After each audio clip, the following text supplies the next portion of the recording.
The gods can heavily influence a campaign. Maybe you have a cleric or paladin that needs a god to worship. Maybe your campaign is centered around a celestial conflict. No matter what your reason is, I wanted to give you a few tips on how to create a pantheon for a tabletop setting. Tip number one is don't. This might seem like a counter to the point of this video, but there are already a lot of options for pantheons. You could use the pantheon of the Forgotten Realms, the gods of Faerun. This includes gods like Lothander, Saloon, and Mistra. Hopefully, I said all of those names right. I think I did, but I'm not quite sure. And you could use gods from other mythology.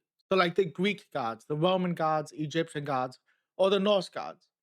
You could dig a little bit deeper and maybe use gods from less popular in media mythology. So, like the Aztecs, the Mayans, things along those lines.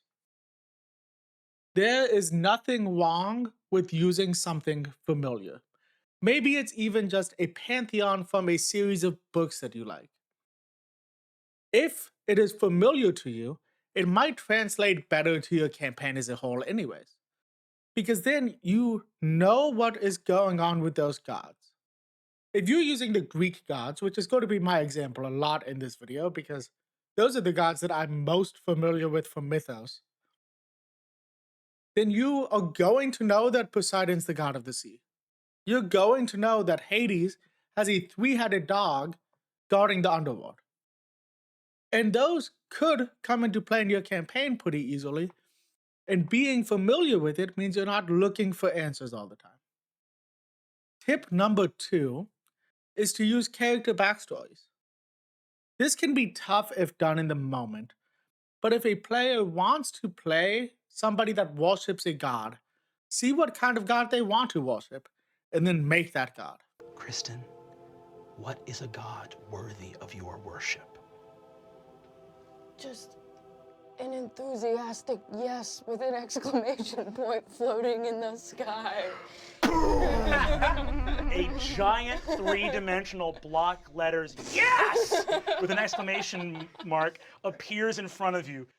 This is done best in a session 0 or before a session 0 if somebody already has something in mind. So maybe your character wants to worship a god of death. You can just make a god of death before the campaign starts. This works especially well if you aren't concerned with the other gods. So if you're playing in a campaign that doesn't heavily rely on gods, then this works well because you just need to make a god to get your character going. I think a good thing to do here is to create a counter god though. Maybe there's a religion that worships a different god that doesn't get along with yours. And I think that can create an interesting dynamic for that player character. And maybe even some good plot hooks in your campaign. Tip number three is to find common themes from other pantheons. Maybe you need a god of thieves. Maybe you're looking for a god of war and you want to see what the personalities are like from the other gods of war. This could just be separating gods by what they are the god of, or it could be separating gods by realms. So, for example, Hades is the god of the underworld. He's the god of death as well, but he's the god of the underworld. Say, Father, back when you drew lots with your brothers and wound up with the underworld, rather than the heavens or the seas, which would you have claimed, if the choice was yours? I do not deal in hypotheticals, boy. Each realm has its host of unenviable problems. You have never experienced the cold and sobbing sea, or the blinding heights of Olympus. I have, and I assure you, you're not missing much. So you could just make your gods the leaders of different realms, and you don't need a large pantheon that way. If you think of this in the terms of the Olympians, maybe you just have gods like Poseidon, Zeus, and Hades that rule over the different realms. If you want to go bigger, most people don't talk about the Greek gods past the 12 Olympians. So you don't need to either. Maybe you have a core group of gods. Maybe it's 12, maybe it's 9. or just whatever number you like for your setting. And the other gods, they might exist. Maybe you have minor gods on the sideline, but those minor gods don't need to be discussed as deeply. Maybe the minor gods work for the top gods, like the inner circle, and they don't really have worshippers. Maybe they're just very powerful immortal beings. So, finding the common themes from other pantheons is what I did. But I wouldn't recommend doing it the way that I did, where you go into a fugue state and create an entire pantheon in one night. I think I probably have like 20 gods. I don't know if that number is accurate off the top of my head. But I created those all in one night. And I used a lot of resources like Googling Latin for different words and things along those lines to name the gods. There's a lot of websites that can help you find names for um, fantasy creatures and fantasy, like people from different races. So if I made a god of gnomes, maybe I just use a gnome name generator. That didn't roll off the tongue as well as I expected it to. And just find my favorite name for a gnome. And then that's the name of the god of gnomes. So there's a lot of fun stuff you can do with this, but it is very easy to get carried away and just create an entire pantheon of gods in a night. So tip number 4 is to just make a creation mythos. Some gods are responsible for creating races. So if you're doing a campaign setting that has like 5 races, maybe you're not using all of the options from D&D. You could create a god that created each of those races. That might be a bit too much. Maybe you have a god that created gnomes and then just a regular creation god. Sometimes you just need to create a god that created everything. Maybe every cleric in your campaign setting just worships the same god. And there's nothing wrong with that. This is good for a campaign setting that you want to feel more grounded. You don't want to have a big, like, celestial side of the campaign. And you just want to simplify it for yourself.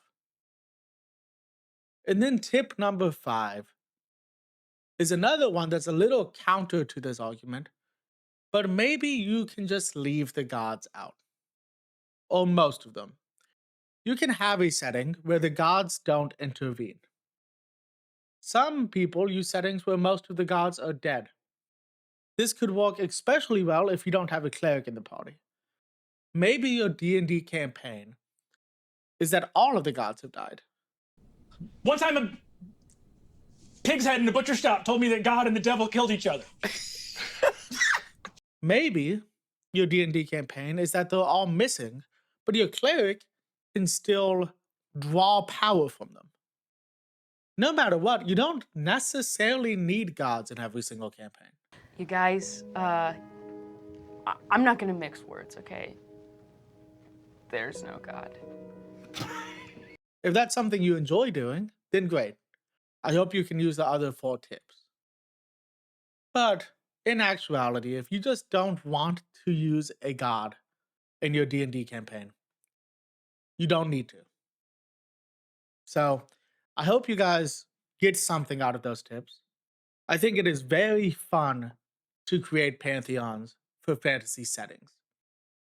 Even if you're not running a fantasy setting, maybe you're doing a more modern setting in your D&D game, which I think can also be fun. It can just be fun to create gods and just to dream a little of what could be. Just don't over focus on it if that's not the kind of DM you want to be. So I hope you guys enjoyed this. If you did, you can leave a like. Let me know in the comments if there are any other tips that you use to create gods in your tabletop settings. And let me know if you want me to do other videos like this. I've created Fae, I've created Archdevils. There's a lot of different ways I've done this, but it follows a lot of the same guideline. So there's not a lot of differences, just some minor things that I would do differently for like an Archfey.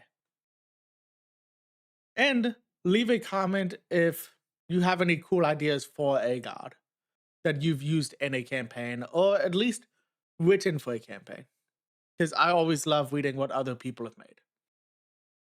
Other than that, guys, you can subscribe to the channel if you want to subscribe to the channel. I'm going to be trying to post more consistent tabletop videos, because that's what I want this channel to be.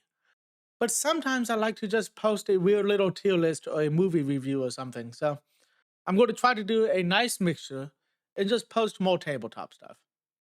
So I hope you guys did like this. I hope everybody is having an amazing day. And until next time, peace.